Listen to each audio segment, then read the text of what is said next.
Welcome, Seeker, to a space where ancient wisdom meets modern understanding. नमस्ते, मैं doctor Surendra और मेरे साथ हैं डॉक्टर अनगा। हम साथ मिलकर आपके साथ साझा करेंगे कि कैसे आयुर्वेद का प्राचीन नॉलेज और आर्टिफिशियल इंटेलिजेंस मिलकर आपके स्वास्थ्य और जीवन को एक नई दिशा दे सकते हैं। हम आपको अपना ऑडियो पॉडकास्ट दे रहे हैं जिसे आप कहीं भी कभी भी सुन सकते हैं। तो आइए परंपरा और नई तकनीक को जोड़ते हुए अपनी यात्रा की शुरुआत करें।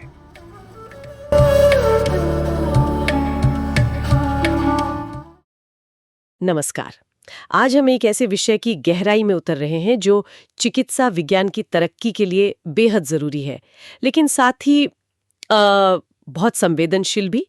क्लिनिकल रिसर्च यानी नैदानिक अनुसंधान में नैतिकता के मुद्दे। जी। ये वो जगह है जहां नई दवाएं, नए इलाज खोजे जाते हैं, पर ये सब इंसानों पर ही होता है। बिल्कुल, और इसीलिए ये जानना जरूरी हो जाता है कि इस प्रक्रिया में भाग लेने वाले लोगों के हितों, उनके अधिकारों और उनकी सुरक्षा का ध्यान कैसे रखा जाता है।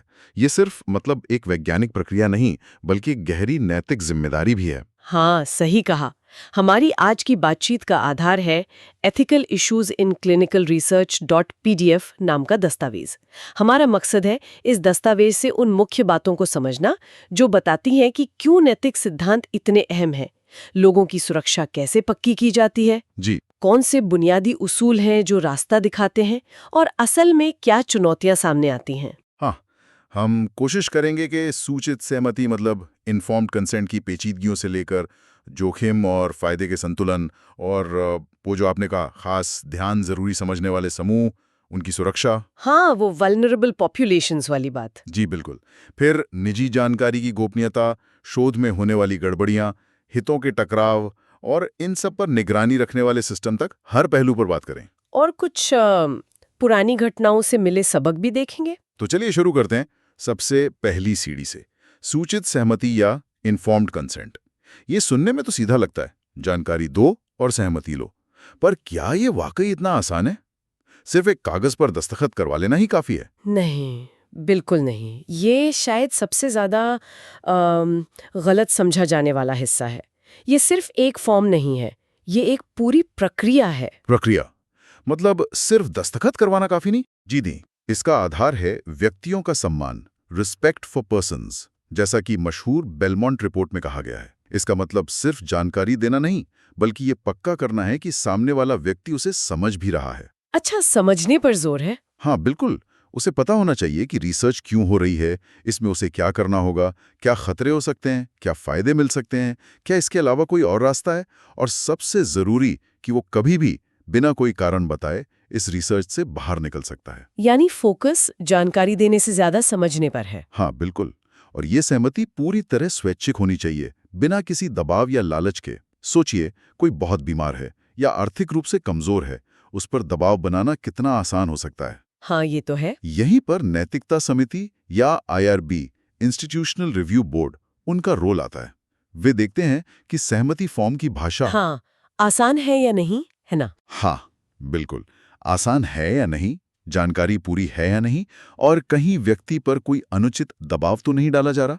इसे आप ऐसे समझ सकते हैं कि जैसे कोई बड़ा फैसला लेने से पहले हम सारी जानकारी तसल्ली से समझते हैं, वैसे ही रिसर्च में भाग लेने का फैसला भी पूरी समझ और मर्जी से होना चाहिए। ठीक है, मान लिया कि व्यक्ति समझकर अपनी मर्जी से शामिल हो गया, लेकिन रिसर्च में, खासकर नई दवाओं या इलाज के रिसर्च में, कुछ न कुछ खतरा तो हमेशा रहता है। तो ये कैसे तय होता है कि कितना जोखिम ठीक है? शोधकर्ता कैसे ये संतुलन बनाते हैं कि खतरा कम से कम और फायदा ज्यादा से ज्यादा? ये एक बहुत महत्वपूर्ण सवाल है, और यहीं पर बेलमोंट रिपोर्ट का दूसरा सिद्धांत काम आता है, लाभकारिता, बेनिफिसेंस। लाभकारिता? हाँ, इसका सीधा मतलब है भलाई करना। शोधकर्ता का ये फर्ज है कि वो भाग लेने वाले की भलाई का सबसे पहले सोचे।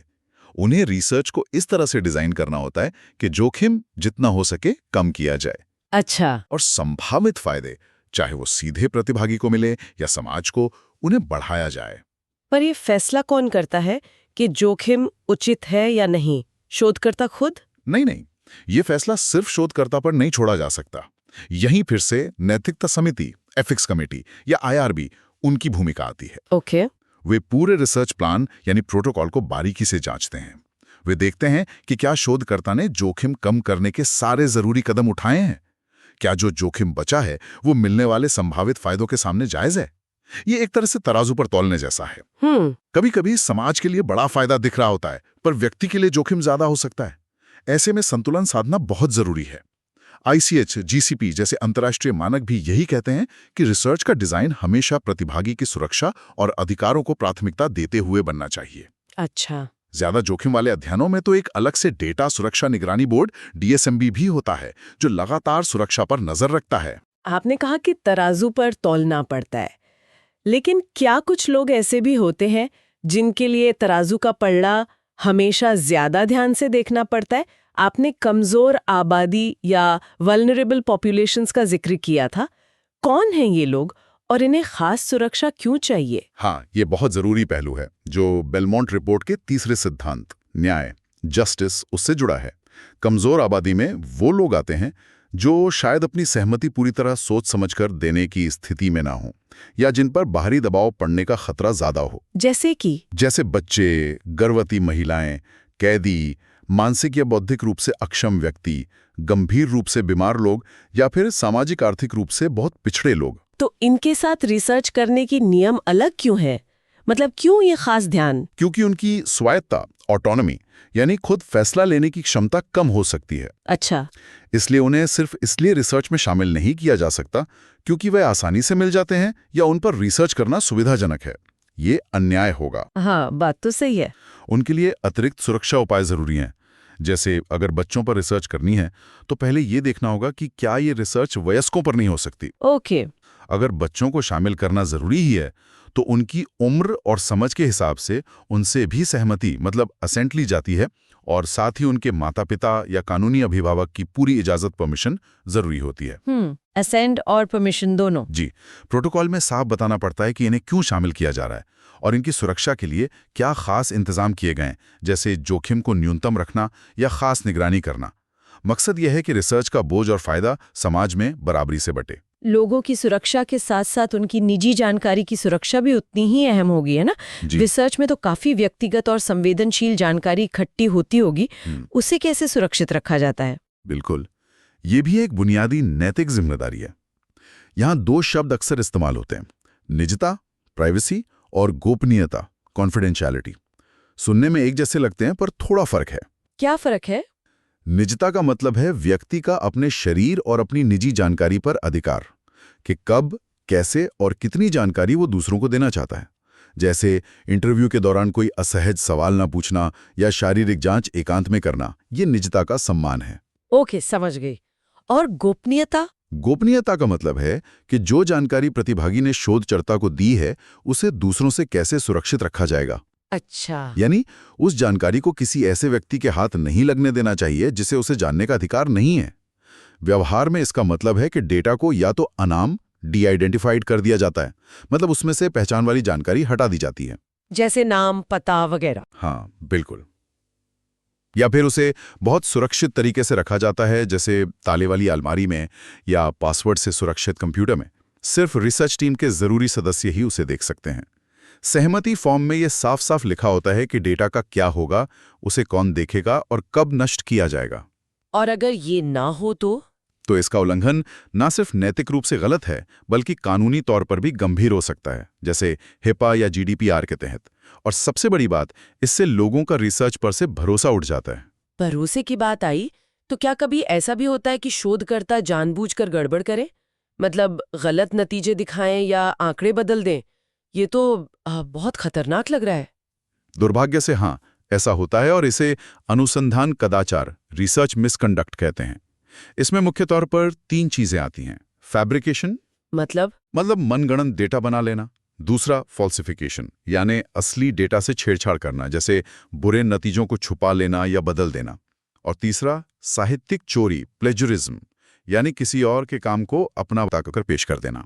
बाप रे, इसके नतीजे तो भयानक हो सकते हैं। बिल्कुल, ये पूरी वैज्ञानिक प्रक्रिया की जड़ पर हमला है। सोचिए, अगर झूठे डेटा के आधार पर कोई दवा मंजूर हो जाए या कोई इलाज इस्तेमाल होने लगे तो मरीजों की जान खतरे में पड़ सकती है। हाँ, जाहिर है। इसीलिए अमेरिका में office of research integrity ORI जैसी संस्थाएं हैं जो ऐसे मामलों की जांच करती हैं। साथ ही अच्छी नैदानिक प्रथा, गुड क्लिनिकल प्रैक्टिस GCP के नियम, ऑडिट और डेटा वेरिफिकेशन जैसी प्रक्रियाएं इसीलिए बनाई गई हैं ताकि ऐसी गड़बड़ियों को पकड़ा जा सके। और सजा? अगर कदाचार साबित हो जाए तो फंडिंग रुक सकती है, नौकरी जा सकती है, कानूनी कार्रवाई हो सकती है और वैज्ञानिक समुदाय में साख पूरी तरह खत्म हो जाती है। एक और मुश्किल मुद्दा है हितों का टकराव, कॉन्फ्लिक्ट्स ऑफ इंटरेस्ट, COI। कई बार शोध करने वाले डॉक्टर या संस्था के अपने कुछ निजी या वित्तीय हित भी जुड़े हो सकते हैं। इसका नैतिकता पर क्या असर पड़ता है? देखिए, हितों का टकराव तब होता है जब शोधकर्ता या संस्थान के कोई ऐसे निजी या वित्तीय हित हों जो रिसर्च के संचालन, नतीजों की व्याख्या या रिपोर्टिंग को प्रभावित कर सकते हों या कम से कम ऐसा शक पैदा कर सकते हों। उदाहरण के लिए? सबसे आम उदाहरण है वित्तीय टकराव। मान लीजिए एक डॉक्टर एक दवा कंपनी की स्पॉन्सर की हुई रिसर्च कर रहा है और उसके पास उसी कंपनी के शेयर हैं। अच्छा। अब यहाँ एक टकराव है। हो सकता है वो डॉक्टर शायद अनजाने में ही दवा के नतीजों को जरूरत से ज्यादा सकारात्मक रूप में देखे या रिपोर्ट करे। मतलब ये जरूरी नहीं कि वो जानबूझकर बेईमानी कर रहा हो, अनजाने में भी हो सकता है। जरूरी नहीं, हाँ, ये अनजाने में भी हो सकता है, लेकिन शक पैदा होता ही है। और ये शक वैज्ञानिक प्रक्रिया की निष्पक्षता, मरीजों की सुरक्षा और जनता के भरोसे के लिए खतरनाक है। तो इसका हल क्या है? पारदर्शिता बहुत जरूरी है। ज्यादातर संस्थान और रेगुलेटरी बॉडीज अब शोधकर्ताओं से अपने सभी संभावित वित्तीय और गैर वित्तीय हितों का खुलासा करने को कहते हैं। सिर्फ बताना काफी है। बताने के बाद फिर इन टकरावों को मैनेज करने के तरीके अपनाए जाते हैं, जैसे उस व्यक्ति को रिसर्च के उस हिस्से से दूर रखना जहां टकराव है, या नतीजों को प्रकाशित करते समय साफ साफ बताना कि शोधकर्ता के क्या हित जुड़े हैं। अमेरिका में सनशाइन एक्ट जैसा कानून तो कंपनियों द्वारा डॉक्टरों को दिए गए पैसे को सार्वजनिक भी करता है। काफी परतें हैं इसमें। इतने सारे सिद्धांत, इतने नियम, ये सब ठीक से लागू हो रहे हैं या नहीं, इसकी निगरानी कौन करता है? कौन है वो पहरेदार जो ये सब देखता है? हाँ, ये पहरेदारी बहुत जरूरी है और इसके लिए एक स्वतंत्र सिस्टम बनाया गया है। लगभग हर देश में कोई भी क्लिनिकल रिसर्च शुरू करने से पहले उसे एक स्वतंत्र नैतिकता समिति, एथिक्स कमेटी, EC या संस्थागत समीक्षा board, institutional review board, IRB से मंजूरी लेनी पड़ती है। अच्छा, ये IRB या EC जी, ये समितियां वैज्ञानिकों, डॉक्टरों और कभी-कभी आम लोगों से मिलकर बनी होती हैं, जिनका मुख्य काम होता है रिसर्च में भाग लेने वालों के अधिकारों और उनकी भलाई की रक्षा करना। ये समितियां क्या-क्या देखती हैं? मतलब उनकी चेकलिस्ट में क्या होता है? वो पूरा रिसर्च प्लान देखती हैं, क्या सूचित सहमति की प्रक्रिया ठीक है, क्या जोखिम और फायदे का संतुलन सही है, क्या प्रतिभागियों का चुनाव निष्पक्ष तरीके से हो रहा है, क्या कमजोर समूहों की सुरक्षा के इंतजाम है, क्या गोपनीयता बनी रहेगी, क्या हितों के टकराव का खुलासा किया गया है और उसे ठीक से मैनेज किया जा रहा है। ये सब कुछ यानी काफी जिम्मेदारियां हैं इन पर। बहुत ज्यादा। अमेरिका में कॉमन रूल और FDA के नियम, भारत में ICMR के दिशा निर्देश, ये सब इन्हीं समितियों की भूमिका और जिम्मेदारियों को तय करते हैं। इसके अलावा देशों की अपनी रेगुलेटरी अथॉरिटीज, जैसे अमेरिका में FDA, भारत में CDSCO, वो भी रिसर्च साइट्स का इंस्पेक्शन करती हैं और देखती हैं कि सब कुछ नियमों जैसे GCP के अनुसार हो रहा है या नहीं। तो मतलब कई लेवल पर चेकिंग होती है। जी हाँ, ये एक बहुस्तरीय निगरानी प्रणाली है। क्या इन नैतिक उसूलों के लिए कोई अंतर्राष्ट्रीय स्तर पर मान्य नियम या घोषणा पत्र भी हैं? क्या दुनिया भर में एक जैसी समझ है इस पर? हाँ, कई ऐसे महत्वपूर्ण अंतर्राष्ट्रीय दस्तावेज हैं जिन्होंने दुनिया भर में क्लिनिकल रिसर्च के लिए नैतिक मानकों की नींव रखी है। इनमें सबसे अहम है हेलसिंकी की घोषणा, डिक्लेरेशन ऑफ हेलसिंकी। हेलसिंकी घोषणा। जी, इसे वर्ल्ड मेडिकल एसोसिएशन WMA ने 1964 में अपनाया था और इसे समय समय पर अपडेट किया जाता है। सबसे हालिया 2024 में हुआ है।